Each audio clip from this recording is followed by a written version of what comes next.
it can get a little bit smelly, especially if you're with teenagers.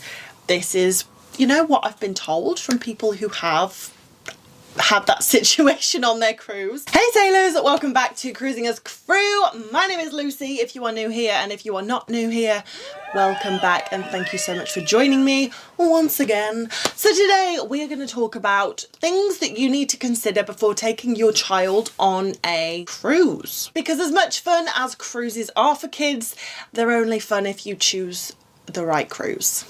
It rhymes. So after absorbing the information I'm going to give you in this video, hopefully you will be able to make an educated decision on what cruise line would be best for you and your family. I don't know whether you can tell through the screen, but I am in a very good mood. And you know what I think it is? We have finally got some sun here in the UK. Finally! It has been a long old winter, but spring is almost here. We're not quite there, but we have sunshine. We have sunshine, and I just feel like a whole new person. It's crazy. I think I must have that SAD, like seasonal affective disorder, where you just get really low in the winter. I don't know. I feel like everyone has it a little bit. Like, obviously the weather affects everyone to varying degrees, but if any of you get SAD, SAD, and you have anything that you do that helps you out, I'd really appreciate it if you let me know what that is. Also, although I do have 2 ring lights, because it is sunny today, the sun is going to go in and out behind the clouds, so I am sorry if the light is a little bit varied.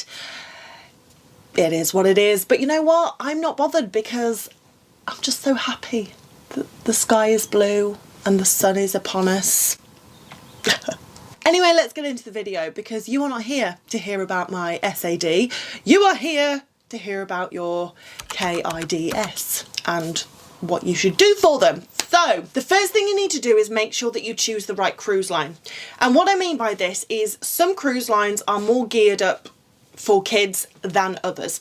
So while you can take your children on a Cunard cruise or a P&O cruise, they are generally going to attract an older clientele. So what I'm saying is, if you take your kids on a Cunard cruise and put them in kids club, they're going to have a very different experience than if you go on Disney and put them in kids club, because cruise lines like Disney, Royal Caribbean, MSC, just to name a few, are going to put a lot more effort on creating amazing kids clubs because their cruises are made with families in mind. Cunard's kids club is just kind of an afterthought, like in case there's someone who brings a kid, we'll have a kids club, but your kids aren't going to rave about the kids club on P&O or Cunard like they would rave about the kids club on Royal Caribbean or MSC. Do you see what I mean? So especially if you are wanting to go on a cruise with younger children, I definitely take into consideration if it's a cruise line that has children in mind, because it really could be the difference between your kids never wanting to go on another cruise again, or they only want to go on cruise ships. And of course there are so many options when it comes to family cruises, so let me know if you want a little video on that. And of course there are so many options when it comes to family cruises, and it's hard to know which one to choose, so I could make a video on that, but generally just stay away from cruise lines that cater to adults. And I know that might sound obvious, but when I worked on P&O and have been on Cunard and stuff, I've spoken to a lot of people who have come on the cruise with their kids and been really disappointed because it just wasn't what they were expecting for the kids. So it does happen. The second thing that I need you to take into consideration is how much your child loves swimming. When me and my brother went on holiday as kids, we would be in the pool the whole time. We were complete water babies.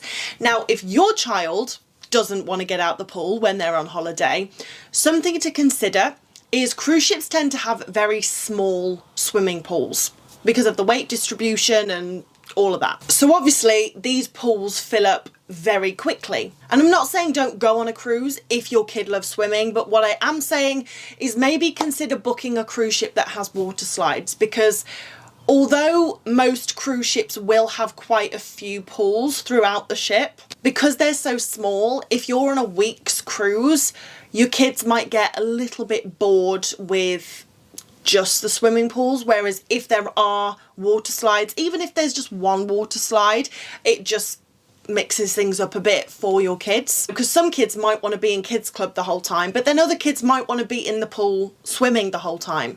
And if you know that your child is going to want to spend the majority of their vacation in the pool, then I would say booking a cruise ship with a water park or just one or two slides is worth doing. The third thing, if you are cruising with your children, I would suggest booking a balcony cabin, and I'm going to give you my justification because I realise that it is a lot more money. If you have a child that naps through the day, it means that you can take your child back to the cabin, they can have their nap, and you on your own or you with your partner can sit on the balcony, still enjoy the sunshine and have a conversation without worrying about waking up your child. Also, if there is potential that you or one of your children could get seasick, something that really helps seasickness is being able to see the horizon. And when you're seasick, or when your kid's seasick, the last thing you want to do is have to leave your cabin and be around loads of people, because I mean, if you've ever been seasick, you know how rubbish it is. So if you are seasick, you will most likely just want to stay in the privacy of your room,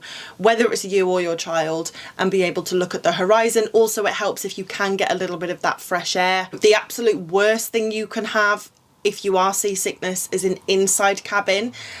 If you're seasick and you have an inside cabin, you will just have to hang out in the public areas, because I don't know about you, but yeah, being in a cabin without a window or a balcony when you feel seasick makes it exponentially worse. And also, a lot of these cruise ships offer family rooms where you have the double bed for the parents, and then you have like two pull down kind of bunk bed situations for the kids, or you know, wherever you want to sleep.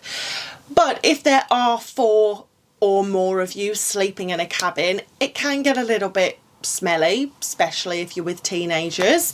This is, you know, what I've been told from people who have had that situation on their cruise. So this is just kind of bunk bed situations for the kids, or you know, wherever you want to sleep. But if there are 4 or more of you sleeping in a cabin, it can get a little bit smelly, especially if you're with teenagers. This is, you know, what I've been told from people who have had that situation on their cruise. So this is just, you know, feedback I've gotten from people who have stayed in a cabin with a window, and they've said, we wish we'd have booked a balcony because it would have been really nice if we could have just cracked that door open so it didn't get quite as stuffy in there. Inside cabins can get a little bit stuffy even if there's just 2 of you sleeping in there, let alone 4 of you. So for multiple reasons, I really think having a balcony cabin as a family is the way forward. It's going to make your cruise a lot more enjoyable for not only you, but your children as well. The next thing I would advise doing is taking some magnets to decorate your stateroom door. Now, you're not allowed to decorate any part of the cabin with something sticky, because of course then you have to scrape it off the walls, but all walls on cruise ships are magnetic. So a lot of people take magnetic door decorations, maybe, you know, sometimes because it's an anniversary or a birthday or something, but a lot of people do it just so they can easily identify their cabin. So what you will know if you have cruised before is all cruise ship corridors look pretty identical. So if you do have loads of magnets on your door, it just makes it easier for you and your kids, honestly, to identify your cabin. Because if you're anything like me, I cannot remember numbers.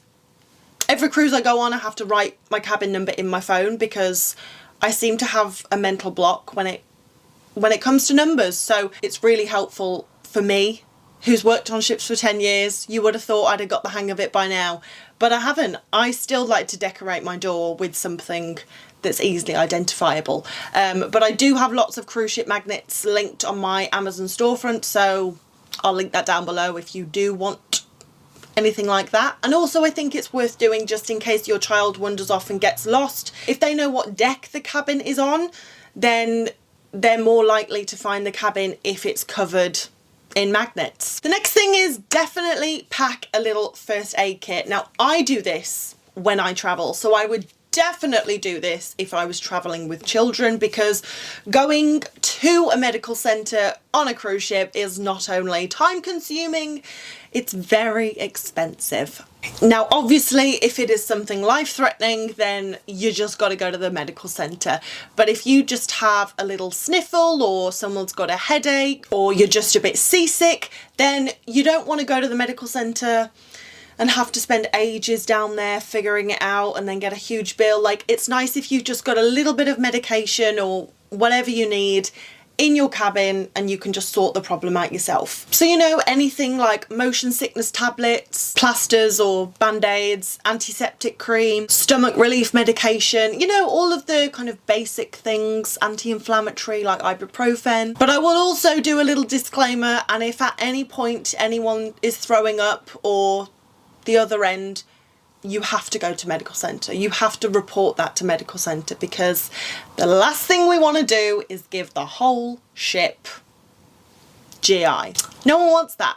You want to be sure that you download movies onto your phone, tablet, laptop, whatever device you're going to take with you.